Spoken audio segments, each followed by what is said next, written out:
ఈరోజు వచ్చేసి మా డిన్నర్లో వేడివేడి వైట్ రైస్తో పాటు ఇక్కడ చికెన్ ఫ్రై చేశాను. ఈ చికెన్ ఫ్రై కొంచెం వెరైటీగా చేశాను.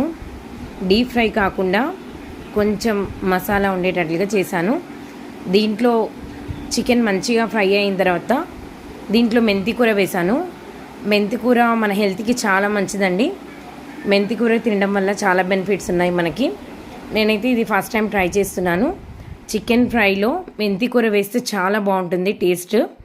అసలు ఎంత సూపర్గా ఉందంటే అసలు చెప్పలేనండి మాటల్లో. అయితే మీరు కూడా ఇలా ఎప్పుడైనా ట్రై చేయండి.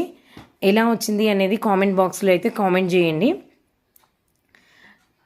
ఇంకా ఇక్కడ వచ్చేసి మా పిల్లలకి అయితే సర్వ్ చేస్తున్నాను చికెన్ ఫ్రై వైట్ రైస్తో పాటు. ఇక్కడ నేను నువ్వుల చారు చేశాను. దీంట్లో కాంబినేషన్గా నువ్వుల చారు అయితే కాంబినేషన్ చాలా బాగుంటుంది.